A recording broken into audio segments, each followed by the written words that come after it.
say that my style of coaching is a little bit different because I blend coaching with teaching, and consulting.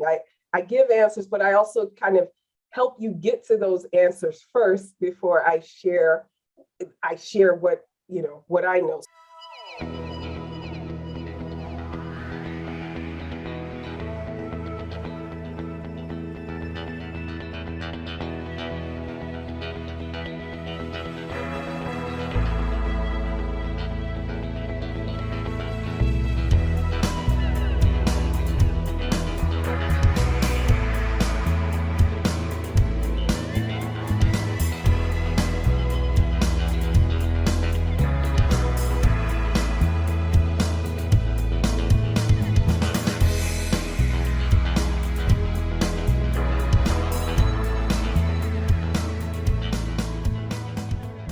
Hey, everybody, I am Dr. Kristen Donnelly, one of the good doctors of Abbey Research. And at Abbey Research, we believe that curiosity can change the world because honestly, it's the only thing that ever has. Humans saying, I wonder what's over that hill. I wonder what happens if I, talk to this person. I wonder what that tastes like. This is how we've moved human progress forward. We think that curiosity is at the core of everything. And this series is in service of that. It's called Welcome to My World, and I get the incredible opportunity to talk to folks from all over the place about something in their lives that if we knew about it, our experience as human beings would be richer. Because the other truth of life is that none of us know how to human by ourselves. We don't know what we're doing, but we know how to do it by learning from other people, and we can all figure it out better together. Today's guest is absolutely no exception to that rule. Her name is Emem Washington. She is the founder of ModaVida LLC, which is a personal and professional development firm that provides consulting, training, and coaching all over the show. She's also specifically, I know, a speaker coach and helps people get in TEDx circles, including herself. She is a 2-time TEDx speaker, and she's an attorney, a recording artist, and an author. So really, Emem has nothing to offer the world at all, and does nothing to contribute to society. She's an unapologetic optimist, which I can personally attest to. Her favorite things include blue sky days, extra fine tipped pens. Oh, I totally agree. Extra fine tip is the best. And anything she can write on, napkins included. Very famously, Erin and I designed a research institute on a napkin, so we totally believe in napkins. She's a mom to 2 miracle sons, and she is a dear friend of mine from Clubhouse. So Emem, thank you so much for joining me. Thank you for having me. It's so good to be here, Kristen. Oh, this is a long time coming. We've been trying to make this happen because in the middle of trying to make it happen, you landed another TEDx. Yes, gratefully so. I hated postponing this once again, but I was excited about the TEDx. Obviously. So let's talk about speaking for a little bit, because that's how you and I met in rooms on Clubhouse where we were talking about public speaking. So I know that as an attorney, I'm sure that's public speaking is obviously a part of it, no matter kind of what is happening. But when did the transition happen into kind of being a speaking coach? What does that look like for you? Yeah, so you brought up the attorney part. So let me talk about that a little. I practice law. I'm still a lawyer. I still have my license, but I practiced for 18 years. And the last 15 of those years, I wanted out. But I continued to work in that because, the things we tell ourselves, or at least I told myself, at one point I was a single mom and this provides for my family, and what would other people say? And so I continued working as a lawyer. Well, in the middle of the pandemic, August 2020 was when I jumped ship officially. And leading up to that, I had found a way to marry the practice of law with the things that really lit up my soul: speaking, writing, coaching. But then in August of 2020, I left law behind, at least as what I did every day. And I just jumped all into what I do.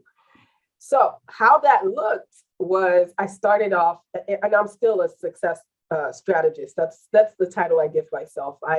Whatever you want to succeed at and you feel stuck, that's kind of where I come in and, help get you there. But at that time, my TEDx talk had just come out. And I remember people reaching out to me in my DMs. How did you do it? Could you coach me? I'd love to do, it's my dream. And becoming a TEDx coach was not in the cards. I mean, I never planned to do that. But when people started reaching out, at first, I did it very informally, like, sure, absolutely. And I just shared my whole, this is how I did it. But the more people kept asking, the more the thought kept nudging at me that you should consider doing this as a service for people, more full time.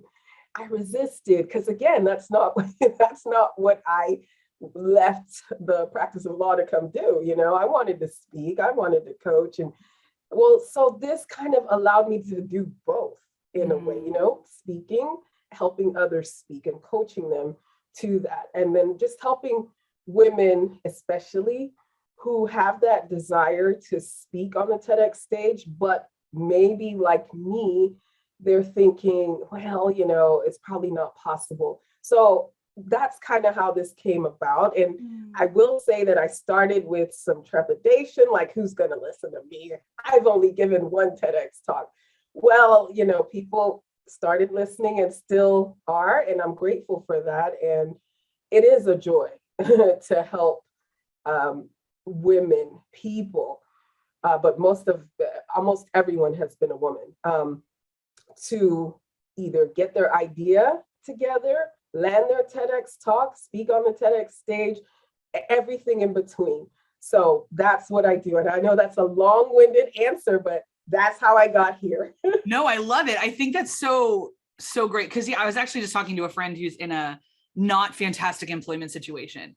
And she's also attempting to figure out how to get out. And we were talking yesterday, and I was like, if today the only reason you go to work is you need the benefits, that's valid. Like, that's valid. Yeah. And so, like, don't shame yourself that's why you stayed.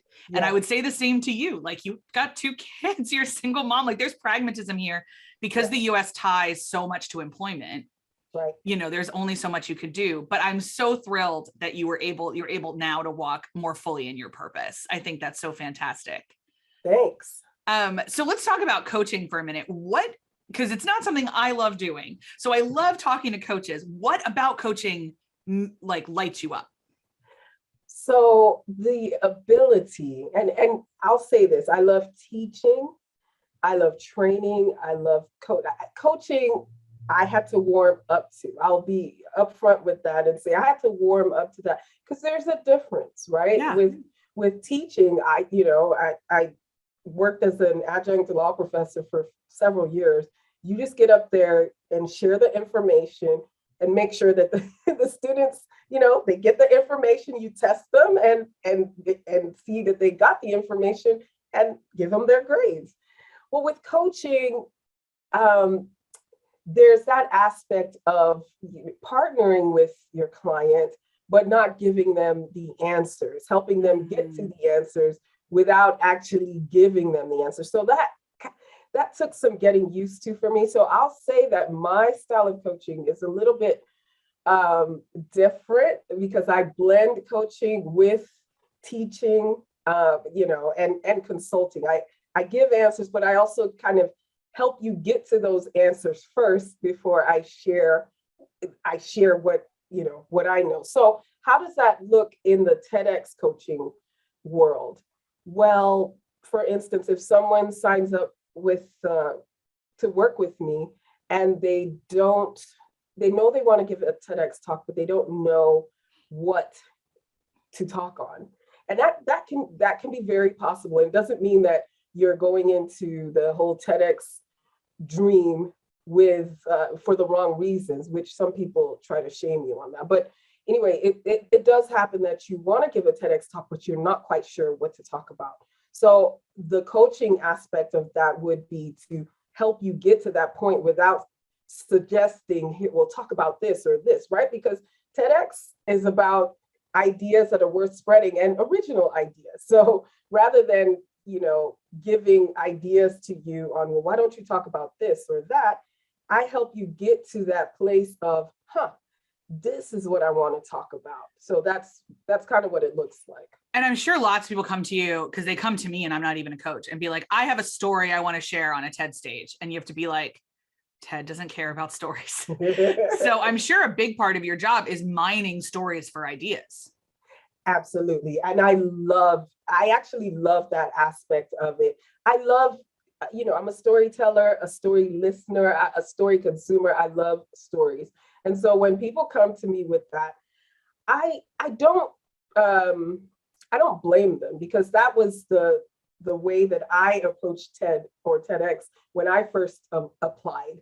I thought, it was about my story. I didn't know any better, because I listened to a lot of TEDx's and or TEDx talks, and I heard stories. Yeah. But what I didn't know is that the story is in support of the idea.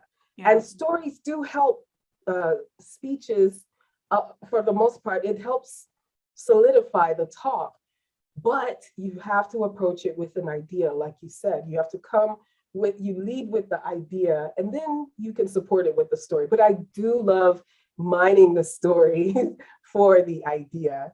I love it. I love how much it lights you up. Yeah, because it's one of the things we even talk about in our clubhouse rooms. Like, people will come up and say, like, well, I don't know the difference between an idea and a story. And then those of us that have given TEDs are like, okay, well, here's my idea. Yeah. So if you hear the idea and then I'll tell you the stories that I told, it does help. Yes. But if you don't know that, watching a lot of the talks, like I often say, if I've done my job well, you can't see the structure of my talk. Exactly. If I've done my job right, you don't know where I'm going and you don't know how I'm going to get there. But once you kind of know the secret, any of my talks, you can break down and see exactly where I did the idea through. If I tell you the idea, you're going to be able to track it. That's right. But very rare, like we don't often say the idea blatantly in the talk all that often. Like, it's a weird art form, giving a talk. It's weird. And it's not necessarily a transferable skill. This is true. This is true. Like you said, that idea is woven into the talk without blatantly saying, well, hey, this is my idea and this is how I'm going to show, prove the idea to you or show you the idea. And this isn't like, in this talk, I will. Like, that's not how this thing works, especially because you've got like 10 minutes to get in and out of there. And it's a lot. Yeah.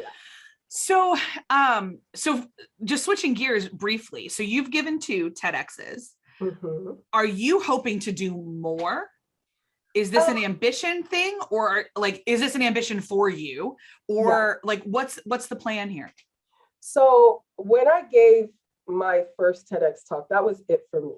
And let me go back and say this. When I had my first son, my first child, I said, this is it. I've achieved this dream. I don't need any more. And then soon after, before he turned 2, I was like, you know what? I would love another child for him to play with.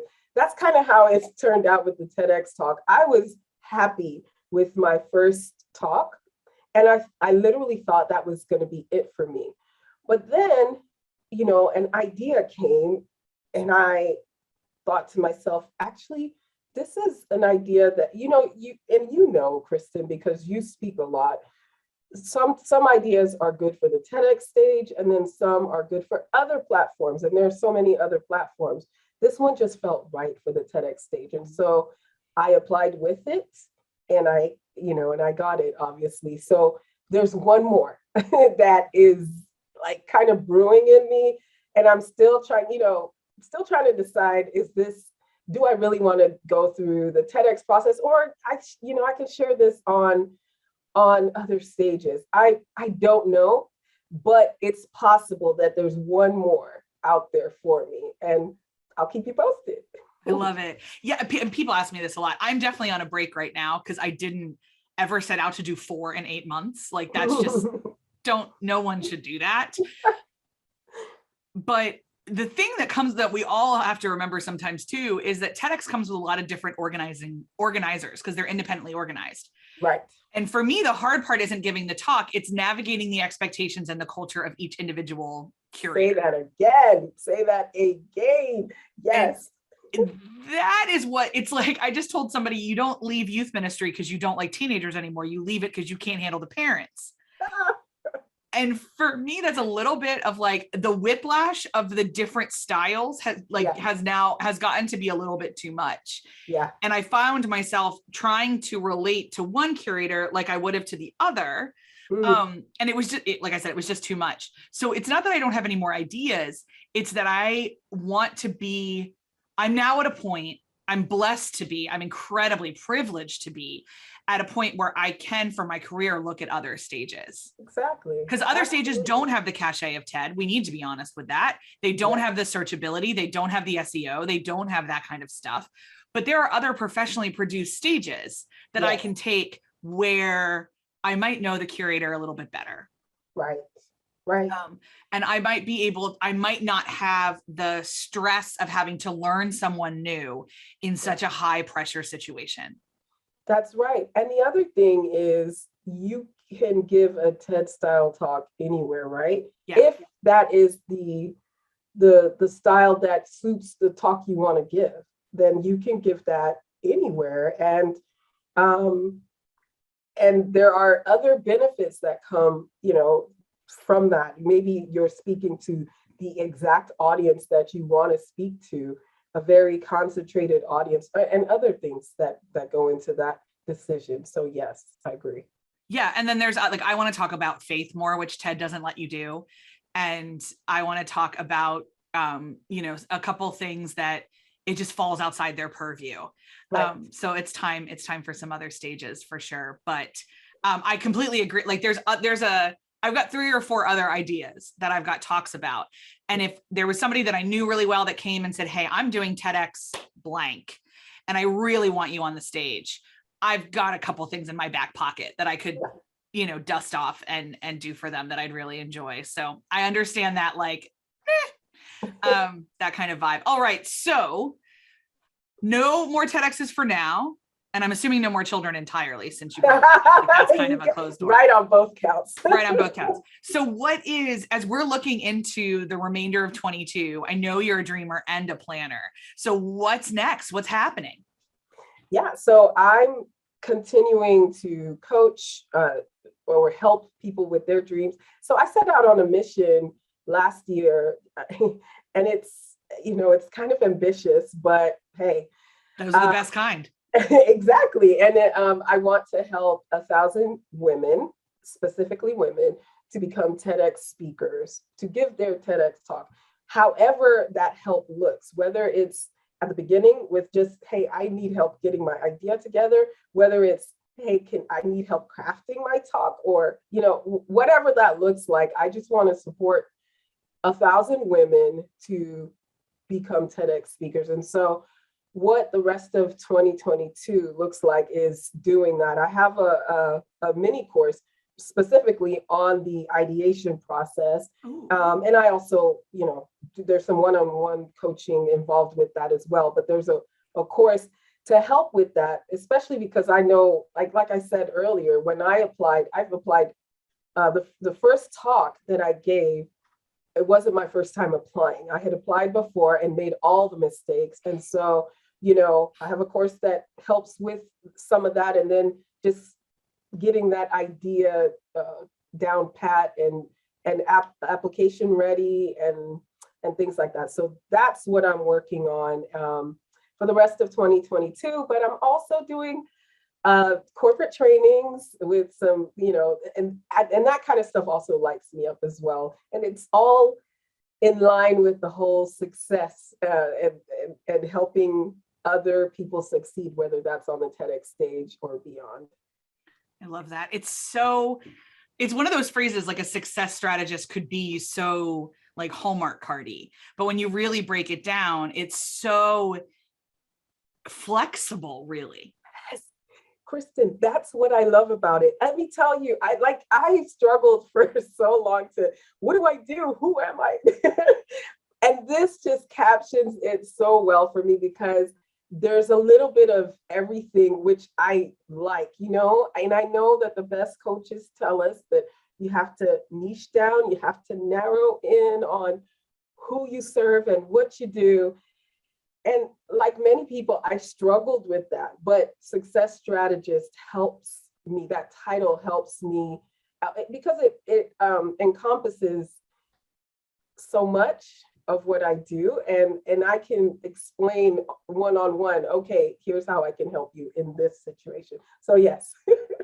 I love that. All right. Well, I'm going to hit pause on this conversation because I could ask you 1,000 more questions, but I think this is all really good stuff for our audience to think about. So if they wanted to get in touch with you, where can they find you? On all social media platforms at Emem Washington.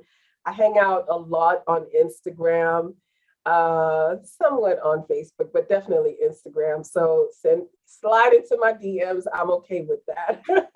Or email me at ememwashington.com.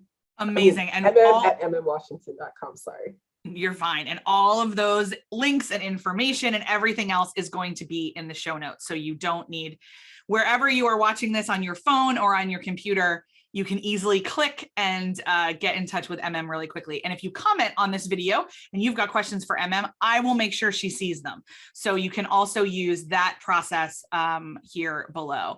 Well, Emem, thank you so much for joining me. Thank you, Dr. Kristen. My pleasure. Thank you. Always a joy. Pals, if you enjoyed this video, could you give it a thumbs up? The algorithm really loves it. And what that will do is push this out to more people. So more people can hear and watch this video, which is what we absolutely always want. You can also subscribe to my channel. We do a lot of really fun conversations around curiosity and empathy. And empathy isn't actually to do with emotions, spoiler alert. So if you want to learn more about that, make sure to watch the rest of our videos. In the meantime, wherever I find you, if I see you again, it has been a pleasure spending this time with you. Thank you for giving us your time. And Emem, thank you for giving me yours as well. No matter where I see you next, I hope deeply that what you do is find your purpose. Whatever stage that looks like, if that stage is your car, for crying out loud, whatever it is, that you know who you are. It's my deepest, deepest hope for you, because that's a journey that all of us need to stay on. My name is Dr. Kristen Donnelly. My guest has been Emem Washington. This is Welcome to My World, and I'll see you guys next time. Bye.